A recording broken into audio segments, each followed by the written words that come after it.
Welcome to Because We Love You, a podcast dedicated to helping you live a life of wellness. My name is Stacy, and I'm here with my co-host, Jade. Hello. This week, our topic is on romantic love. Ooh la la. So, as always, check out our show notes for more information and resources about what we're talking about today. And follow us on Facebook and Instagram. You can listen on Apple Podcasts or Spotify or watch us on YouTube.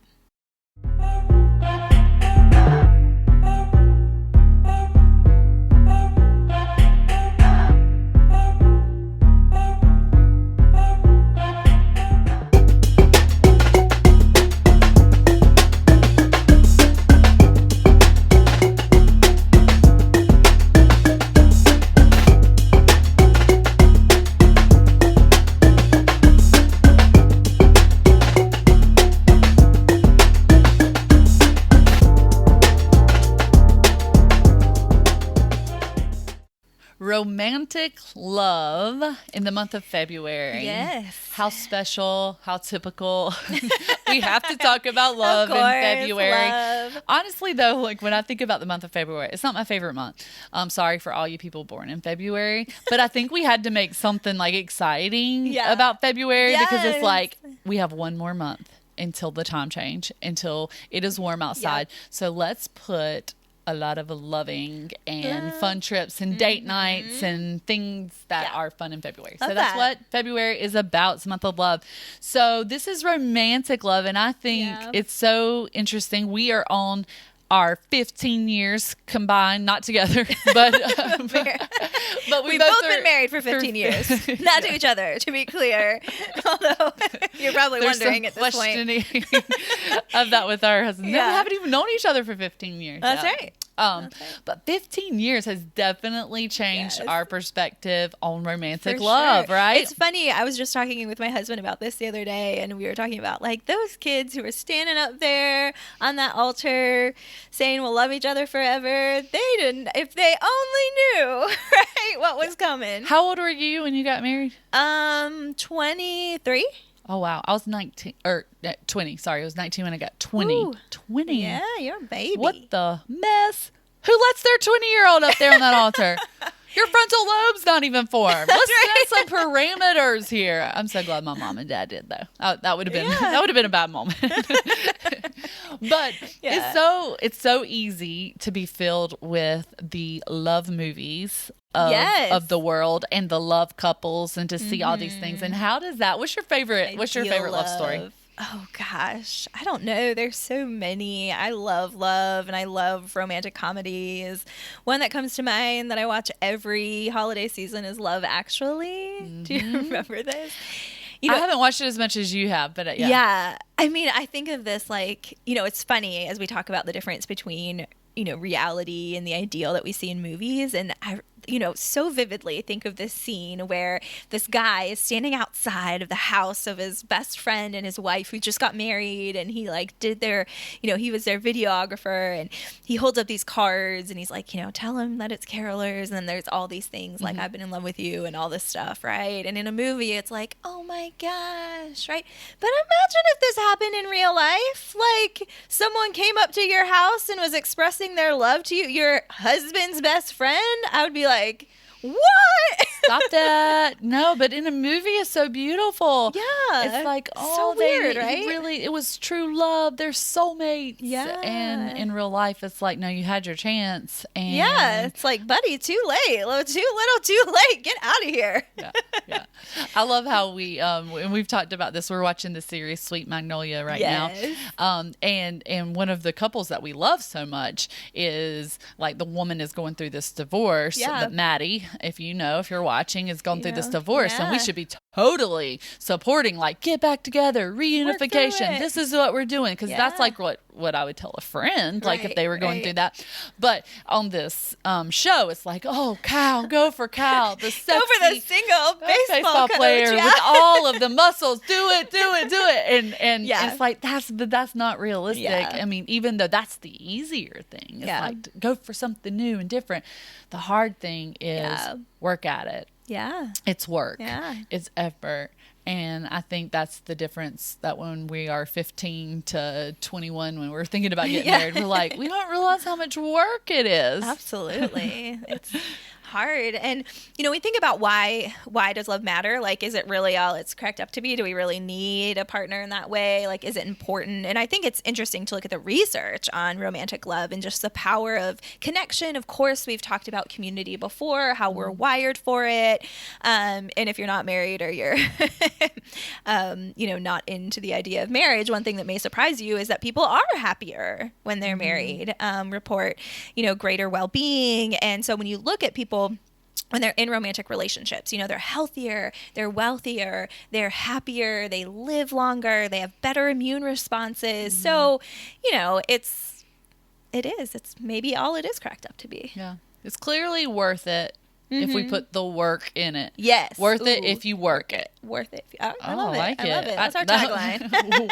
Worth it if you work it. Worth it if you work it. Yeah. And so one of that studies, and when you're just thinking about it, is I think some of it is like the physical touch that comes like in a marriage. And I love the idea of just like holding someone's hand. It like reduces the stress level and the brain's response to like trauma and a threat. Yep. And don't you feel that way sometimes? It's like Absolutely. you feel like you're fighting this world alone, and maybe your spouse is right there beside you, but when that hand comes across and you feel like they hold your hand, it's like a unified force, and it's like two are better than one. Yes. Like when we're together, we are better. But I love that whole idea of just like the simple handhold that we're doing this life together. And maybe that's why we're happier and you're healthier and we're wealthier. Yeah. It's like we're better together. Yep.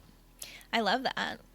One area of research that I find interesting is thinking about who we end up with. So that was kind of fun to look into and read about a little bit. And there are obvious ones, like, of course, we first impressions are important and physical attractiveness, and we end up with people we're physically attracted to. And isn't that though so dangerous though? Because whenever I ask young people, like, why do you like him? It's always like that's where it stops. And so I think that's one of the dangerous parts about getting married so soon. It's like, oh, but we're getting ready to tell you all the other reasons that might be more important of why you're getting together. But, I think also physical attractiveness, and there's evidence of this, can come from liking. Like, think of those situations where I've had friends who go out on a date and they're like, I don't know, he's not that cute, or I'm not attracted to him, but like he's such a good guy and so funny. And if they stick with it, it's like 3 months later and they're like, oh, he's so cute and I love him so much. And, it's like, liking and positive personality traits also lead to being physically attracted to someone. Yeah. And research shows that just time spent with somebody, like the sheer exposure after exposure after exposure with somebody, which kind of makes me think though, it's like, can we manipulate falling in love? Can I just show my face a lot? Yeah, make someone love you. Yeah. It's interesting. I read a study about that where it was in a college classroom, and they had this woman come in either never, it was like 5 times, 10 times, or 15 times, something like that. And then they had people rate, attractiveness and how they felt about her at the end of the semester. And the longer she was there, the more people liked her and were attracted to her. So get your face in front of your crush. I think that matters. I manipulated Jason to like him. I literally stalked him for like 1 year, like everywhere he went, my face was there. Surprise, there you go. On the quad, surprise. And surprise. How was I so many places? And he just saw me so much, he fell in love with me. There you go. There we did it. And they say, that's one of the number one things that come up is like proximity. Proximity determines our relationships, right? And I think that online dating has changed that. It's widened our circles, certainly, but at some point, right, you still need to be within the same geographic location to actually build a lasting relationship with someone. But proximity matters. So, so if you're not finding anyone here, if you're single, not married, but single, and you're just stuck, then you need to change that proximity. And then you see somebody cute, keep going at them. Show your face. Yeah. And you'll get that man. Okay. The other one I love is, of course, we always hear opposites attract.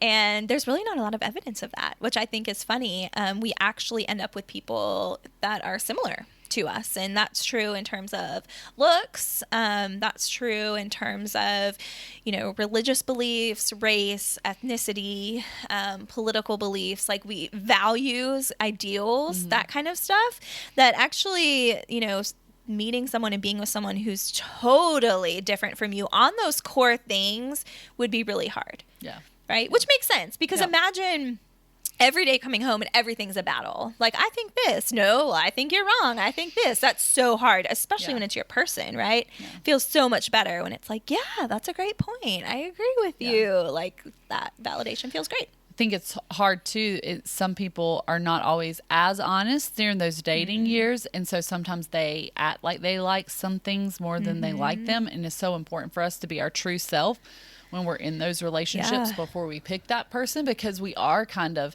like, if I think you love watching baseball, like right now, or my husband thought I loved watching baseball, and I do. Yeah. But if I totally was like, I don't want to see another baseball game for the rest of my life, and then we're married, that's going to be a point of contention, and we're going to fight over that, and that's not being true. So truly, not faking it during the dating life so that you can produce these commonality goals, and you know that, hey, we really do like the same thing, because it would be a shame if I've seen this often, one person really likes to go out and do a lot of stuff, they want to be out, they want to be about, and they really don't like that, but they do it because they're so in love, and they'll do whatever it takes to be with that person. But then that wears off, and then they're left with, no, I kind of want to be at home all the time. You're like, what? Yeah, how did this happen? I want to do all the things. Yeah. And so that makes you have to work it a lot harder, because you weren't kind of upfront and honest. Yeah, so that's good. That's good. Picking those same things.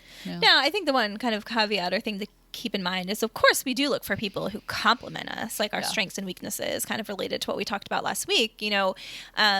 It's great that, you know this about me. I'm way overly anxious about everything and worry about everything. Everything is automatically worst case scenario. And my husband, Matt, is totally on the other end of the spectrum, does not worry about anything, never considers negative outcomes. It's just, that kind of thing. And so it's good that we balance each other out, right? Because if we were both the world is ending every day, that would be terrible. But also, if we never cared about anything or never worried about anything, we would, of course, be way too lax, maybe about what we let our kids do and the experiences we have and stuff like that. So, certainly our partners can complement us. Yeah. If it was up to me to bring drinks to a trip or a retreat, it would never happen. And so I'm so thankful I have a complimenting partner who makes sure that I stay hydrated and you stay hydrated. And I just think about those things that he adds to the relationship to make us, better. And that's a silly example. Yes, he brings a lot more to you. He brings a lot more than beverages, baby. You do. You do. You calm me down. You do a lot. What did I say? I said something really sweet to him in my little 40-year-old post. You are the calm to my storm. Yeah, he calms me down. Yes. There you go. So it's a lot more than that. But we do. And some view that as opposites, or it seems a little bit like we're opposites. But no, it's just the different strengths and weaknesses. To my yang. Yeah, but core values, beliefs, things that are important to you, those we tend to line up with. Yes. Yeah. Yes. Yeah. So, also, when we think about what makes, when we find our person, right? What are the three things that kind of pull it all together that science and research says makes that power couple? So, one of the models that I've seen before comes from a researcher named Sternberg, and he kind of talks about three different components. So intimacy, which is connection, closeness, trust, that kind of stuff. Passion is the second one. So the butterflies, the excitement, the sexual attraction, all of that. And then commitment is the third one. So that bond, that commitment to, a long-lasting relationship. So when you think about kind of the ideal relationship as it works out, it would include all of those things, right? The ideal romantic love, they call it consummate love, where, you feel close to them, you feel connected, but you also have that spark and the passion, and it's combined with this kind of long-term commitment to that individual. And of course we can have high or low levels of each of those things. But one interesting thing I think about that model, one thing that I think is important for all of us to remember, is that the natural course of a relationship involves a a decline of passion. And I think a lot of people get hung up on that, right? Because how good is it to fall in love and have those butterflies and be in that stage of self-disclosure and vulnerability, and we're telling each other all the things, and you just make me feel so good. Like, that's kind of addicting. Yeah. It is. It is. It's the dopamine dump that we've said so many times before. We get it from so many different things.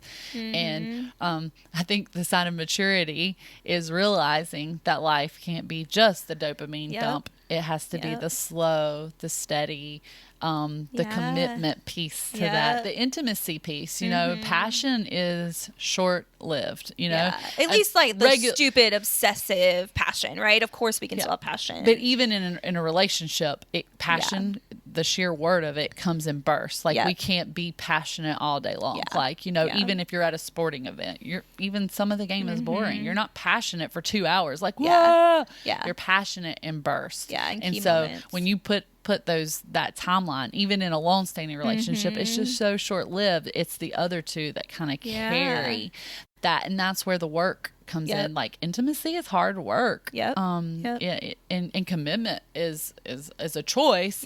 And then it's totally it's a lot of hard work. It's hard work to like fight for passion to go somewhere else when somebody else is feeding it, because the world wants to feed us passion in multiple places that take us away from the marriage passion. It's tempting, right, to move in that direction of like, ooh, I feel that kind of flutter of butterflies again, and to want to go towards that. But, and it feels right in the moment. Sure. But it's the other two pieces that have to hold us. So I feel like if we have the commitment, if we have the intimacy, and we worked really hard for that, it makes it easier to decline passion in other areas that aren't with our spouse. And I think it's interesting to look at the neuroscience research on neurotransmitters, those chemicals in our brain that lines up with this, because they find that, you know, in that early stupid obsessive love phase, we see high levels, like you said, of dopamine, but also higher levels of, you know, serotonin, testosterone, adrenaline, those like, you know, things that feel good, right? And over time, they see those decrease on the course of that, you know, over the course of that relationship. But you also see, and we've talked about this before, an increase in oxytocin, that love hormone, the cuddle hormone, and that hormone is what helps us kind of create these long-lasting bonds and kind of cement those relationships with other people. So, you know, that's helpful. That's how relationships are supposed to work, right? We get kind of maybe get over or see a decline in some of that stuff, but you just, you know, that good old comfortable love, like moving to appreciation of that, because that takes time and years and trust and commitment and, you know, all of that to build, and appreciating that. I like that one study that you said, because, you know, I think we can fight to find that passion more often. Like if you don't have that passion all the time because you've been married for 15 years. You were telling me about the study of the two bridges. And where there were two bridges at different heights, and there was one at a low level height that just wasn't very exciting. It was very calm. And then there was another bridge at a higher height. Kind of rickety, kind of shaky. It was shaky. It was just a little bit more like, oh, but you can, you know, that there's probably more dopamine, more adrenaline associated with that, because it was a little more dangerous, living on the dangerous edge. And then the conclusion of the study, you finished. So there was a woman, an attractive woman at the end of the bridge, and they gave the person walking across the bridge their number, and they were more likely to reach out to them after going over the high bridge, right? And the idea is that possibly one reason for that is that, you know, rush of, you know, maybe dopamine or adrenaline that they get, they've not necessarily attached to being on the bridge, but to the person. So I think that's interesting, and maybe something we can try to apply if you want to see that increase in passion. You're feeling a little, you know, dull these days. Do something exciting. Do something where you see your adrenaline go up with your partner, and then maybe some of that's attached to that. Get that spark back. Is that enough for you to go skydiving with your husband? No. He definitely wants to Hard go. no. And I can go with Jace, and then we can go have a weekend trip after. And bang, bang. Let's get it on. I will do lots of other things to increase passion with my spouse, but I'm still a hard no on skydiving. I think you're going to change one day. I think we're going to wear you down. We'll see. But that is such a cool thing to think about. And I love how that's what I love about science and research so much, is that it, like, we can change things. Like if we think they're dull. And so one thing is maybe be a little bit crazy, and then have our spouse at the end of that, and we can associate them together, and we can have a boost in our romantic love. Passion boost. I can't wait to do something crazy. That's right.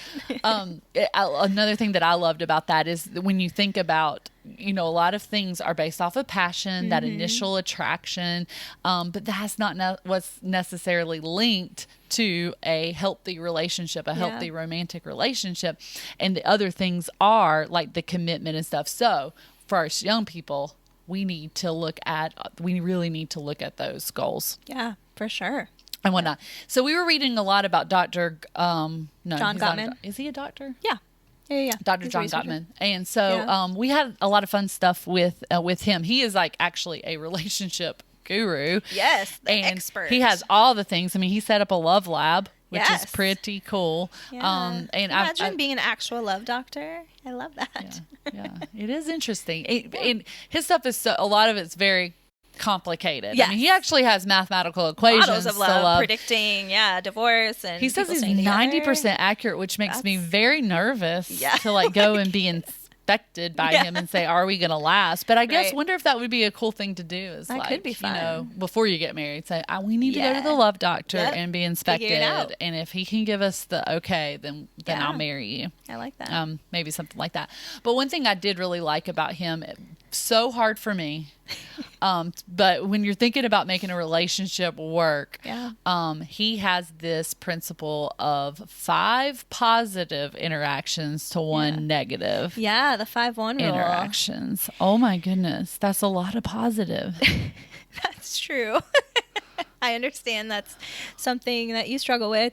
But, you know, in the literature, this has been shown over and over again that positive interactions with, I mean, this is true with friends, with your kids, whoever, but certainly with our spouses, our romantic partners, it's so important, right? Looking at, you can kind of predict quality. Look at how many positive interactions, how many nice things do you say? Is there kind of that kind touching and hugging and kissing, and, you know, just those positive interactions really drive the quality of the relationship, even in conflict, right? Because he doesn't say avoid conflict, like never fight, but even when you are fighting, right? It's like there should still be the positive interactions should still outweigh the negative. Mm-hmm.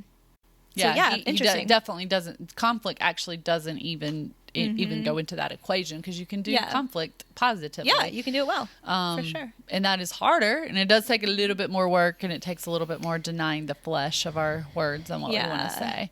And I think, you know, it's something we can work on. It's something we can do better at, because like you said, it's hard for people. It's not natural, especially when you've been with someone the whole time. Like, if I'm annoyed that you didn't do the dishes when you said you're going to do the dishes, like, I want to come home and be like, what the heck, dude? Like, you said you're going to do this, right?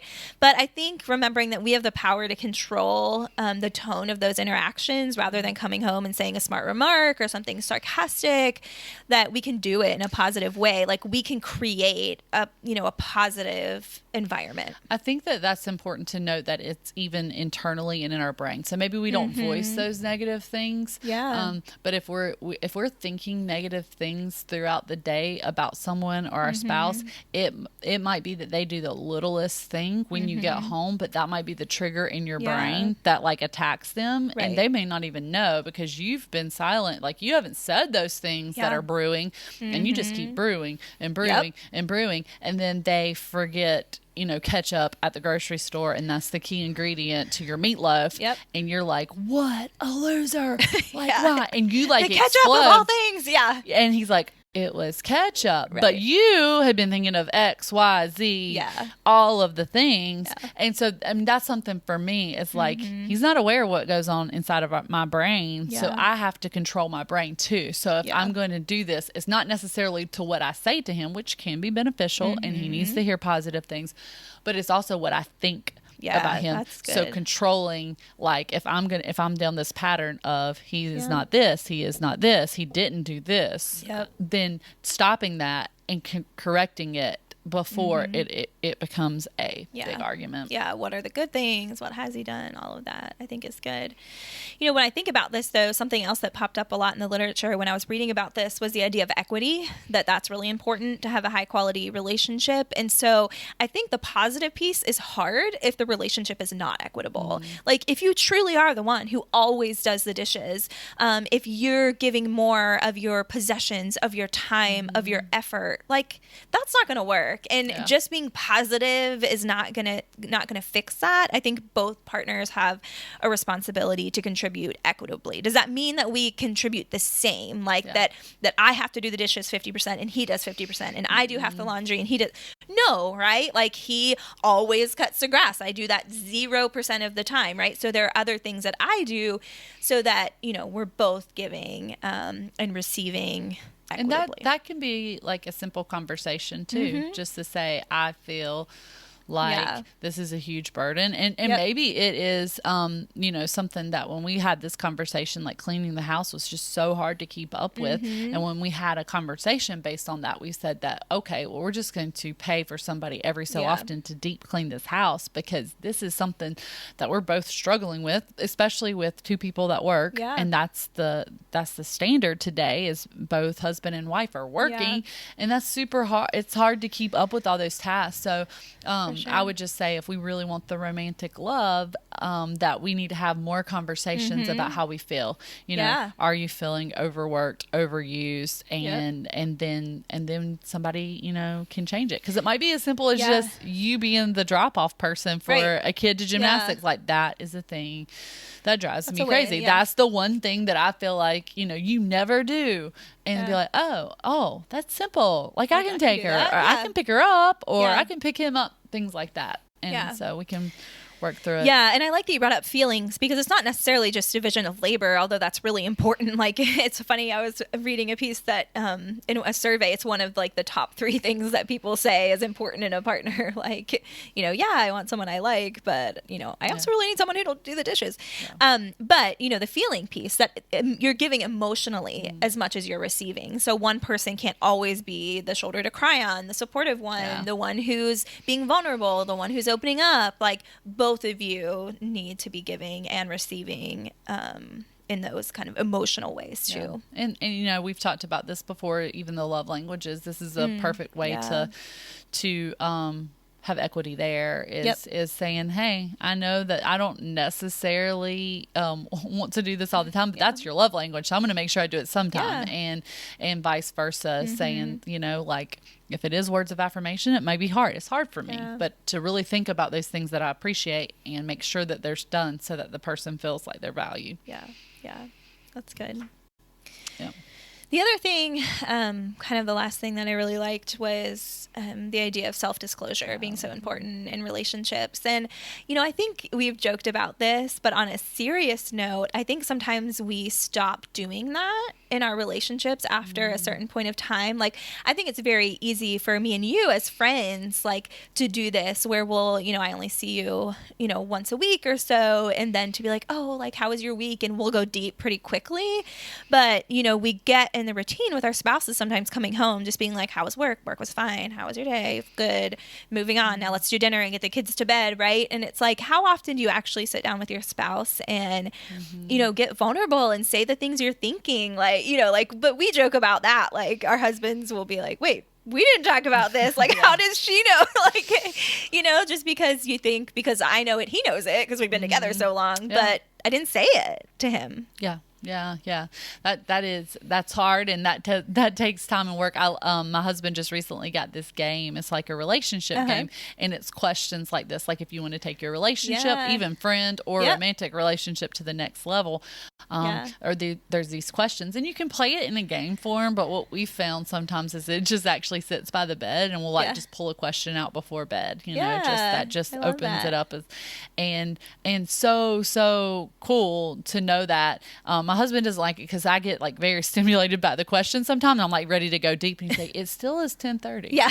like we don't have all night. I mean, we're not like, this is not like a full on 2-hour conversation. This is like a bedtime conversation piece.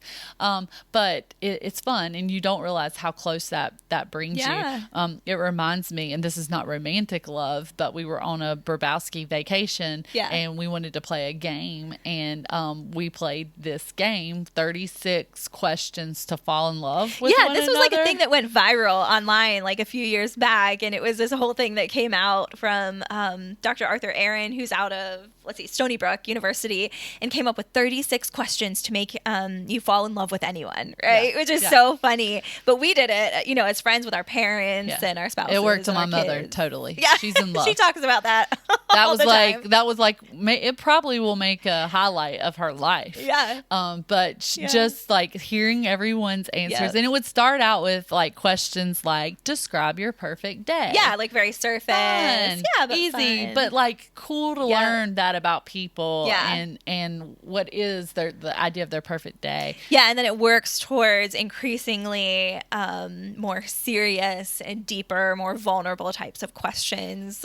One that stands out to me is one of the last ones is like, whose death would be the biggest impact. Whose death in your in your family or friends like would have the biggest impact on you right now, and why? Like, oh my gosh, I don't know why we're so infatuated with death, because one of my favorite ones was like, do you have any hunch about the way you'll die?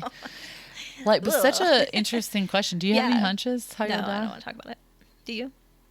I want to die extravagantly with a bang. Of course you do. Like, I want it to be, I mean, if I had to die, like something like that, sorry, it might be too soon, but the plane that crashed on Highway 85, like, I'm flying a plane. I'm living the life. I don't want to take anybody else out with me, though. Yeah. You also want your ashes to be like in a firework over an ocean. So you really want to go, like, literally want to go out with a bang. I really do. I want to be we're talking about this. Boom, boom. But it would just make me happy for people's last memory to be like a beautiful fireworks show and doing all my favorite things. And then you could really, truly experience a piece of me. Okay. What if it like flew in your hair and you were like, there's oh my Jade. Gosh. Okay. Let's move on that was from this. That was too much. I don't even know where we're going with that. Okay. But anyway, the questions are super deep. Like, when was the last time you cried in front of someone? How about that? Cried. Yeah, cried in front of one. Or what is your like worst memory, your best memory, things like that, the things that really that we open up and causes us to be vulnerable. And so I think that those are moments where we become so close to one another, and you can do that. Like, that is something that you can manufacture. And so when you're looking for connection romantically, or even friendship or friend wise, the self-disclosure piece, so good. So work it this week. Lots of positive interaction. Share, maybe look up 36 questions to fall in love. Do them with your spouse, your partner, your romantic other. And adrenaline. Do something crazy. Yeah. Go skydiving if you want, but I won't be there. But your partner needs to be with you. That's right. So why should we do all these things, Jade? Because we love you.